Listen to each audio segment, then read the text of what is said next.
Assalamualaikum warahmatullahi wabarakatuh. Perkenalkan, nama saya Ismi Arsyalia dari Prodi PIAUD 4 dengan nomor NIM 121419003 akan melaksanakan tugas mata kuliah Dasar Metode Penelitian dosen pengampu Bapak Muhammad Miftahul Ulum dengan judul Penelitian Eksperimen. Saya akan membahas 5 pembahasan. Yang pertama, pengertian penelitian eksperimen. Yang kedua, faktor-faktor yang dapat mengancam penelitian eksperimen. Yang ketiga, karakteristik penelitian eksperimen. Yang keempat, ruang lingkup penelitian eksperimen. Dan yang kelima, prosedur penelitian eksperimen. Pembahasan yang pertama yaitu pengertian penelitian eksperimen.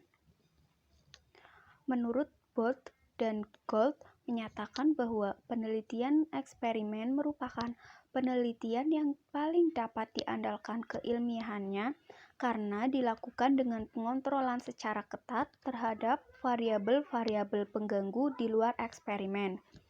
Menurut Emory, penelitian eksperimen merupakan bentuk khusus investigasi yang digunakan untuk menentukan variabel-variabel apa saja dan bagaimana bentuk hubungan antara satu dengan yang lainnya. Menurut konsep klasik, eksperimen merupakan penelitian untuk menentukan pengaruh variabel perlakuan terhadap variabel dampak. Pembahasan yang kedua yaitu faktor-faktor yang dapat mengancam penelitian eksperimen. Yang pertama, faktor histori, yaitu kejadian-kejadian tertentu yang terjadi antara pengukuran pertama dan kedua selain variabel-variabel yang dieksperimenkan. Yang kedua, faktor maturation, yaitu proses perubahan di dalam diri subjek yang terjadi selama berlangsungnya eksperimen. Misalnya, makin terampil, makin lelah atau jenuh, dan sebagainya. Yang ketiga, faktor efek testing, yaitu efek yang ditimbulkan hasil pengukuran pertama terhadap hasil pengukuran kedua.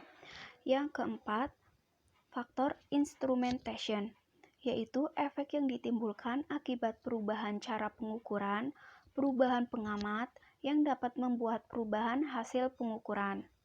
Yang kelima, faktor selection, yaitu adanya bias di dalam menentukan atau memilih responden untuk kelompok eksperimen dan kelompok pembanding.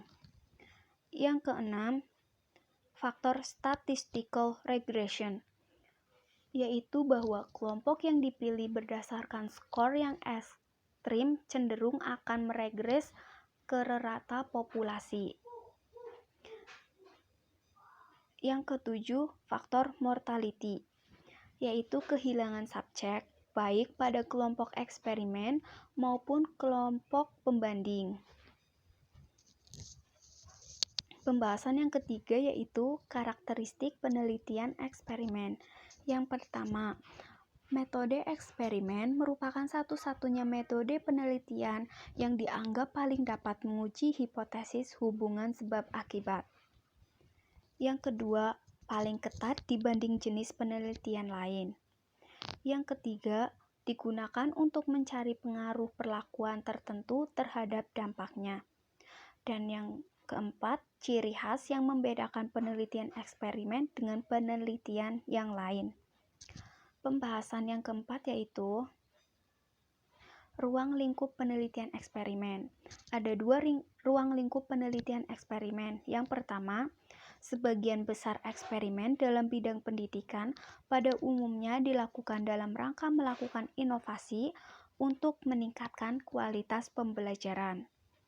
Yang kedua, rancangan penelitian eksperimen pada umumnya menggunakan variabel tunggal. Dan pembahasan yang terakhir yaitu prosedur penelitian eksperimen. Yang pertama, memilih dan merumuskan masalah.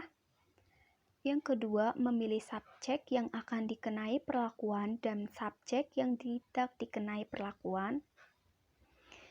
Yang ketiga, memilih desain penelitian eksperimen. Yang keempat, mengembangkan instrumental pengukuran.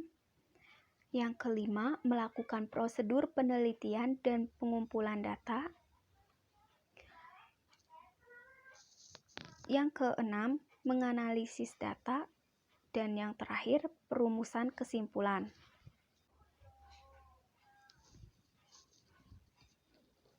Sekian video dari saya. Semoga bermanfaat. Wassalamualaikum warahmatullahi wabarakatuh.